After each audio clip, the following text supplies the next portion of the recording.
clip from YouTube, Nigel Farage, trying to just basically throw all sorts of accusations against the EU, blaming it for everything bad under the sun. But I don't think that's a very productive form of political constitutionalism. It's not really the right place and the right way of going about resolving those separation of powers questions. And the fault for all that, of course, I've suggested throughout, is it's not just a question of the fault lying with the EU system, as it were. That's a fault that very much lies with these national elites who've put together the system in the first place, and who are being increasingly mistrusted by their own citizens, basically.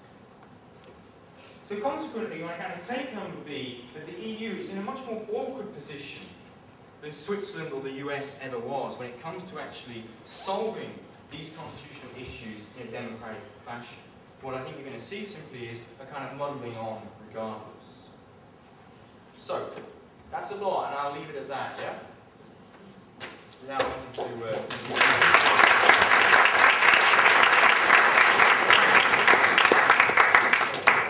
We have time for discussion and questions.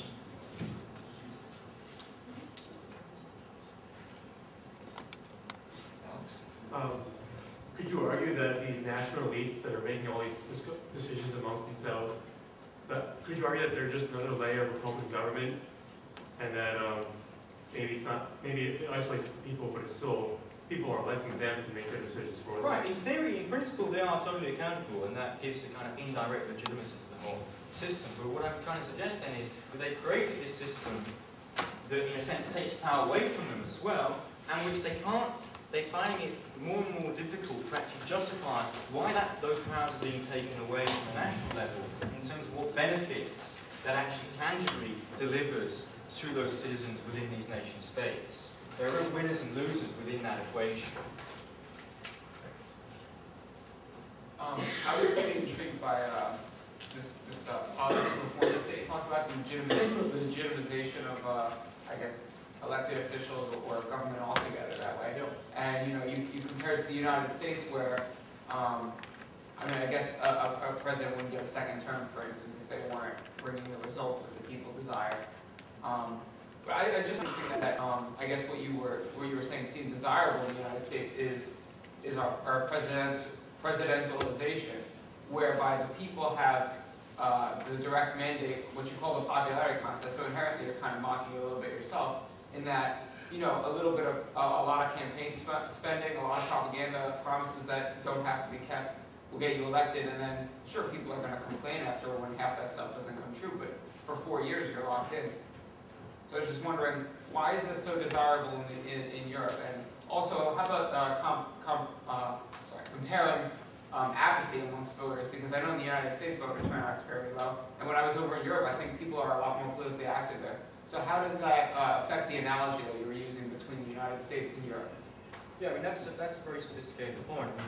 Think about your second point about voter turnout and engagement. That's really why people are so worried about these low turnout figures for the European Parliament, because that's anomalous in comparison to the extent that people in Europe are normally mobilized for their own national elections. That discrepancy is seen as really problematic. Then if you think about the desirability of that whole presidentialized system, I certainly didn't want to convey the impression that I was mocking that. It was just really a kind of shorthand version of trying to show what the change was from the outset of a president which was supposed to be a figurehead based very much on an elitist principle that then becomes a much more populist principle behind it. And as you say, rightly, it's subject to a whole host of pernicious effects through that popularity mechanism. But at the same time, I think the kind of potted history that I'm trying to give about the beneficial effects of presidentialization was that for really controversial, vexing separation of powers issues, it plays an uncontestably positive role in resolving them through that legitimacy that only uniquely the president has, and which I think has been the backbone for a variety of really important settlements to separation of powers issues. And the absence of that or something similar in the EU is what I would suggest is a difficult and problematic missing element. In terms of all the countries you talked about, do you think eventually the European Union's political power will diminish sharply and fall back more like an economic alliance? I mean, one could potentially imagine that as a kind of plausible scenario, but the way in which integration, interestingly enough, is played out is that it's not being able, the process has never been rolled back. Actually, a lot of people thought, say in the 1960s, when de Gaulle, with a French president who was virulently against supranational integration, taking power away from the nation states, he wanted to have nation states at the heart of that project. He thought that when along came de Gaulle, that the process basically would be one of taking away powers from the European institutions. That never materialized, even with de Gaulle. Basically, the project has continued in a kind of unilinear fashion and is locked in and sedimented. So I would suggest that the actual, the idea that that could be broken up in some way, or competences be repatriated, is highly unlikely of all the actual potential future scenarios.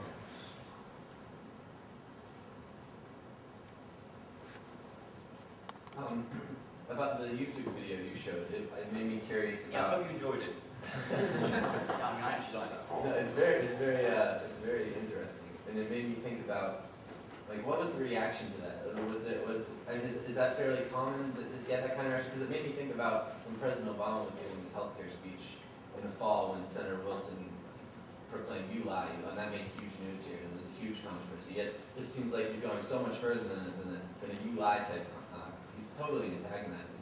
Right, and he was eventually held in contempt of European parliamentary rules. But interestingly enough, it didn't get much coverage at all, really, because, as I stated, that is a kind of a template for this kind of very vocal minority contestation that, as I suggested, isn't very productive, because it's the kind of so outrageous and almost outlandish contestation. And it doesn't really have anything productive to offer in terms of what the alternative would be. The president is being appointed. That institution is now being entrenched. The member states that could have prevented it haven't. The British Parliament, that in a certain sense could have prevented it, hasn't. So mouthing off about it isn't very productive. And similarly, it was taken really as an offensive affront to the dignity of that office by the EU elites. The EU elites being the kind of bureaucratic, technocratic people who are involved in furnishing the actual personnel of European institutions. And so those people would be the ones ignoring that, and so it doesn't really enter into normal political debate. How do you explain this either pendulum or parallel pull from two opposing arguments, the presidentialism and the popular democracy? Are they kind of out of their mind, or they just didn't notice it? I don't know if they're out of their mind. I mean, that would be an interesting one to argue, I think. But I think it's that kind of vacillation, if that's what we mean by the pendulum effect, is a kind of symptom of the kind of screaming need that a lot of these elites feel that they need to actually have a democratic imprint of the whole system. And so they try and come up with these solutions, but they're very much half-hearted solutions because they don't really have the resources to implement them. Because member states who eventually control the parameters of the system will not allow them to be implemented in the first place. If that answers your question. And I think that kind of vacillation is typical of being in that caught between a rock and a hard